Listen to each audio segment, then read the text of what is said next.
नमस्कार दोस्तों, पुनः हाजिर हैं आप ही के लोकप्रिय चैनल ओम एस्ट्रो वास्तु में। विवाह के 2 साल, 3 साल, 4 साल, कई बार 12-12 साल के बाद भी संतान का सुख नहीं प्राप्त हो रहा। बहुत सारी बातें होती हैं, कुंडली के बहुत सारे दोष होते हैं। मैं कोशिश करूंगा आपको आज इन संतान प्राप्ति के कुछ उपायों की जानकारी देने का। पहली बात हो जाती है, कई बार कुंडली में काल सर्प दोष बना होता है चौथे भाव और 10वें भाव में, यानी उसमें राहु बैठे हैं और 10th में केतु या दोनों में उल्टा होता है तो भी एक दोष हो जाता है। सुख के भाव में रुकावट आ जाती है। 5वां भाव संतान का होता है, 11वां भाव धन का यानी प्रॉफिट का होता है। तो संतान का सुख और 11वें भाव का दोनों में आपस में कॉम्बिनेशन है। यहाँ पर अगर काल सर्प दोष बन गया तो संतान की रुकावट हो जाती है, प्राप्ति में दिक्कत आ जाती है। और लगन भी अगर ख़राब है, लगन में भी दम नहीं है, 7वां भाव भी हमारा बिगड़ा हुआ है या 12वां भाव भी हमारा, जिसको सैया सुख बोलते हैं, वो भी डिफेक्टिव है, तो परेशानी हो जाती है। तो इसलिए काल सर्प दोष का तो उपाय ज़रूर करना चाहिए। और अगर दशा चल रही है इन दोनों में से राहु केतु या उनके साथ बैठे हुए ग्रहों की, तो ज़रूर करें। इन्हीं दोनों की दशाओं के अगर हम उपाय कर लेंगे तो संतान ज़रूर होती है। दूसरा उपाय है संतान गोपाल यंत्र का अपने पास एक रख लीजिएगा। राधा कृष्ण भगवान की पूजा करें। और अगर संतान प्राप्ति में बहुत दिक्कत आ रही है, ख़ास तौर पे पति के कारण उनको कोई मेडिकल डिफेक्ट है, तो उनके लिए बृहस्पतिवार का व्रत बहुत ज़रूरी है, वो करें। और एक मंत्र का जाप करें, देवकी सुत गोविंद वासुदेव जगतपति देहि में तन्य कृष्ण स्वामा शरणागत।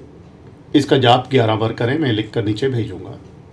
संतान गोपाल जो श्रोत्र है, इसका गुरुवार को जाप कर लें, बस इतना ही काफ़ी है। गाय को रोटी दें। आपको एक्चुअली ये नहीं पता होगा कई बार कि कौन सा हमारा ग्रह है।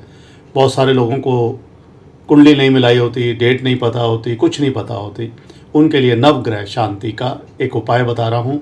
नवग्रह एक यंत्र मंगा लीजिए।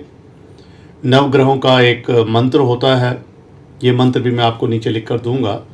इसका जाप करें। इससे क्या होगा कि आपको नहीं पता कौन सा ग्रह खराब है, कौन सा भाव पीड़ित है, किस ग्रह को हमें उन्नत करना है, कौन सा नीच का है। तो इसका एक नवग्रह का शांति मंत्र होता है। ये मंत्र मैं आपको अभी तो बोल के बता रहा हूँ, लिख कर भी दूंगा। ये नवग्रह का जो मंत्र है वो मैं आपको बता रहा हूँ। ब्रह्मा मुरारी त्रिपुरांतकारी भानु, ये ग्रहों के नाम है। शशि भूमि सूतो बुधश्च गुरुश्च शुक्र शनि राहु केतवा। इसका 11 बार आप नवग्रह के यंत्र को अपने मंदिर की दीवार पे लगा लें और इसका 11 बार जाप करें। इससे क्या होगा, आपको नहीं पता कौन सा ग्रह खराब है, कौन सा भाव खराब है, इनसे नेगेटिविटी दूर होगी, स्वास्थ्य लाभ होगा। पीड़ित ग्रह अगर हैं तो उनकी पूजा से भी इसका लाभ मिलने वाला है। और एक और बात विशेष बता रहा हूँ, कई बार क्या होता है, पति पत्नी दोनों के अंदर कोई मेडिकल डिफेक्ट है, तो दोनों को एकादशी का व्रत रखना चाहिए मिलकर। कई बार क्या होता है, जैसे कुछ योग बन जाते हैं जो हमारे पूर्व फलों का प्रतिफल होते हैं, जिनके कारण हमारे जो पूर्वज हैं उनका आशीर्वाद नहीं मिलता। शाप बन जाते हैं, दोष बन जाते हैं।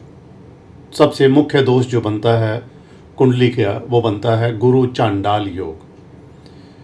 गुरु और चांडाल योग बनने के लिए गुरु और राहु एक साथ बैठे हों तो ये पूर्वजों का दोष हो जाता है। गुरुवार का व्रत रखें, विष्णु सहस्त्र नाम का पाठ दोनों मिलकर करें।